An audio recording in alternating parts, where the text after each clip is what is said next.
Para a gente avaliar os possíveis impactos da vitória de Trump sobre a economia brasileira, a gente conversa agora com o Marcos Vasconcelos, CEO do Monitor do Mercado. Marcos, muito obrigado pela sua participação aqui. Vamos começar falando sobre ontem, um dia estranho. Aconteceu uma coisa interessante, que o Google anunciou uma alta do dólar como consequência da vitória do Trump, mas na verdade o dólar tinha caído. E vocês que deram esse furo, né? Conta pra gente.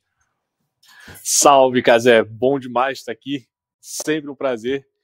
E, cara, ontem foi diferente mesmo. A gente viu, né, a vitória do Trump, todo mundo acompanhando de perto, e aí começaram a surgir análises de por que o dólar estava subindo tremendamente em relação ao real depois da vitória do Trump.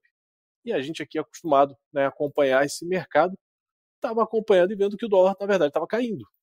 E surgindo análises e notícias sobre a grande alta do dólar, o dólar batendo R$ 6,18, e a gente vendo que o dólar estava caindo. Até que a gente notou que essas análises estavam baseadas na busca do Google. Quando você buscava ali dólar real, cotação do dólar, a busca do Google estava aparecendo um gráfico mostrando o dólar nas alturas.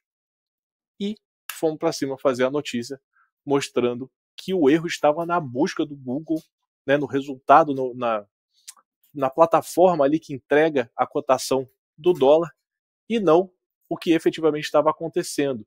Na verdade, o dólar ontem caiu com a eleição do Trump, o real subiu, na verdade foi uma queda de mais de 1%, né? O real venceu o dólar e foi uma queda de 1,26% na cotação do dólar. E aí, o primeiro veículo a noticiar isso foi o Monitor do Mercado, muito orgulho, uma equipe que está aqui olhando o dia inteiro os dados da economia, tudo que a gente pode usar para ajudar o nosso leitor, para ajudar o investidor, para ajudar o brasileiro a se dar bem na área financeira. E a gente conseguiu mostrar isso. Depois disso, o Google tirou a ferramenta do ar, consertou, mandou o seu comunicado explicando o erro e teve que voltar e consertar, porque todo mundo estava dizendo que o dólar estava subindo. Nas redes sociais, muita gente explicando por que o dólar estava disparando, e o dólar não estava disparando. Quem estava disparando era o buscador mais famoso do mundo. Marcos, que loucura essa história, né? Com certeza, em um dado momento, vai virar um documentário também, porque isso fala muito sobre jornalismo também, né? Fake news do Google, e as pessoas vão entrando ali, ninguém está fazendo checagem de nada, segue escrevendo aquilo que achou. Né? Uma coisa um erro de plataforma, muito louco. As pessoas analisando e passando adiante sem checar, sem ir na fonte original do dado. Mas já que o dólar caiu, explica pra gente, por que o dólar caiu? Isso é uma tendência? Será que o dólar vai cair daqui para frente? Vai, vamos dizer, facilitar as exportações brasileiras, coisas desse tipo? Ou não? Então, as previsões são feitas para humilhar os economistas e os jornalistas.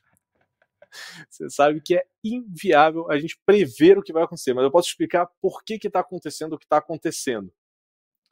Num ponto, o Trump veio sendo uma certeza. O que o mercado não gosta, né, o que os grandes investidores não gostam, é de incerteza. Então, quando você está numa prévia de eleição, você está às vésperas de um resultado que estava bem dividido, não dava meio bem para dizer quem ganhava e quem perdia ali no dia, né, até costuma demorar mais a apuração americana, a incerteza faz os investidores correrem para a segurança. E o que são ativos de segurança? Onde é que você põe o seu dinheiro quando você está inseguro? Você compra dólar e você compra ouro. Nesse caso, o dólar estava lá inchado, né? Tinha muita gente comprando dólar com a insegurança de não saber o resultado da eleição. Mas eis que veio um resultado. Definiu-se, você passa a saber o que vai acontecer, e você, grande investidor, grande fundo de investimento, você fala, perfeito, agora eu consigo enxergar mais ou menos o caminho que vamos seguir, deixa eu distribuir de novo os meus investimentos.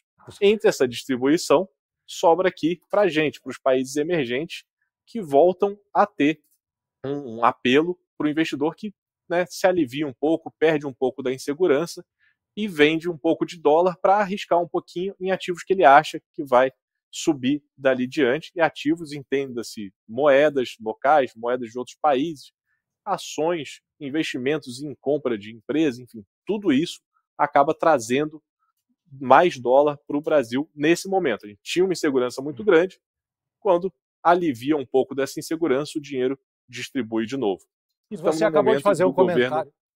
Você acabou de fazer um comentário aí sobre a máxima da Bolsa de Valores, né? Compra-se no boato e vende-se no fato, né? Então todo mundo achando, o Trump vai ganhar, ganhou, bota os lucros na Bolsa e vamos embora.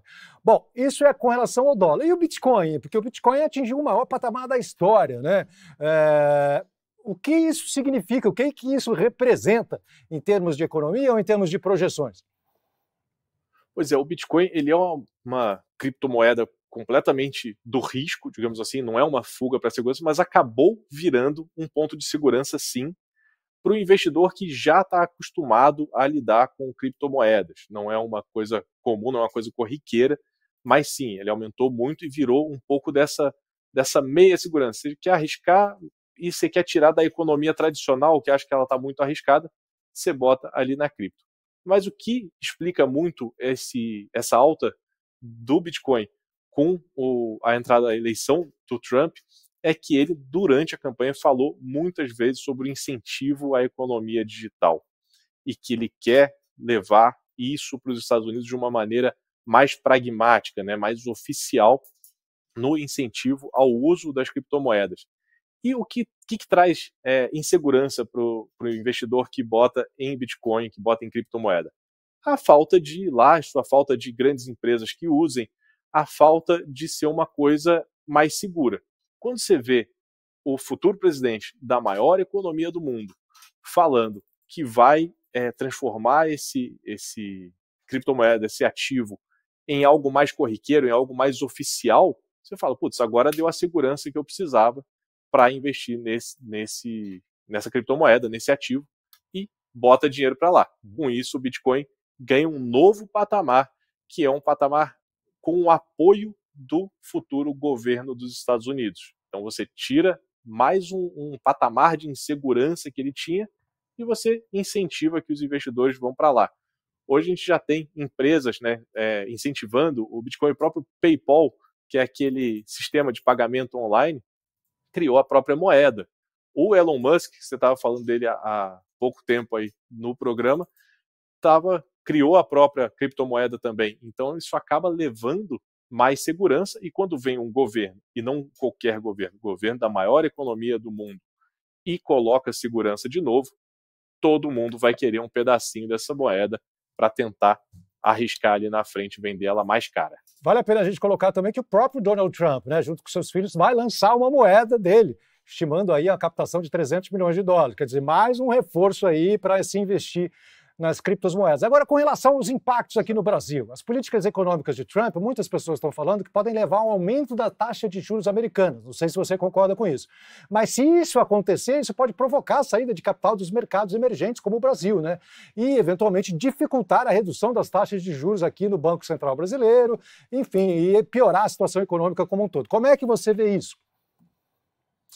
Olha, o Fed acabou de cortar na tarde agora, dessa quinta, cortar em 0,25 ponto percentual, né, 0,25% os juros americanos, a taxa básica de juros americana. Por quê? Porque a economia lá está crescendo num patamar sólido, a inflação parece mais controlada, então você vai cortando juros para injetar mais dinheiro na economia privada. Ontem o Brasil aumentou os juros no Brasil, a taxa Selic, a nossa taxa básica de juros, justamente porque a inflação não está tão controlada e a gente precisa ficar mais atraente para trazer dinheiro de fora. Mas o que se espera com a eleição do Trump? Ele tem prometido muito aumentar as barreiras de importação, aumentar as barreiras, as dificuldades para se levar produtos chineses, principalmente, para os Estados Unidos. A gente fala muito de produtos chineses, mas tem que pensar, por exemplo, em carro elétrico. É um baita mercado, a gente pensando em transição energética. E se você parar para olhar a fundo, na China ela tem coisa de 180 empresas de veículos elétricos. 180. E a gente basicamente conhece aqui a BYD, né? E fala muito da Tesla lá nos Estados Unidos. A Tesla do Elon Musk. Mas a gente tem um mercado, uma produção muito forte na China desse tipo de item. E se você fecha esse tipo de item de consumo de eletrônico, se você fecha a fronteira para isso, esses itens vão ficar mais caros, tanto os importados quanto os nacionais. Você vai ter que obrigar a comprar os produtos nacionais, você vai ter menos peça para produzir, e isso aumenta a inflação. Eu peguei o dado aqui das exportações da China para os Estados Unidos.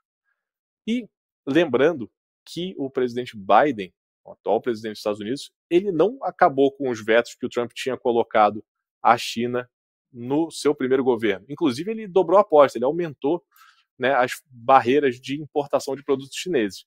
Mas ainda assim, a China bateu recorde atrás de recorde em 2021 e 2022 nas exportações para os Estados Unidos. Em 2023, baixou um pouco, mas ainda acima do que acontecia nos anos Trump. Tá certo, Marcos. Muito obrigado pela sua participação, pela sua avaliação aqui. Ficamos muito gratos e esperamos que ventos positivos nos levem a mares melhores. Um grande abraço. Eu que agradeço, Cazé. Até mais. Até mais, querido.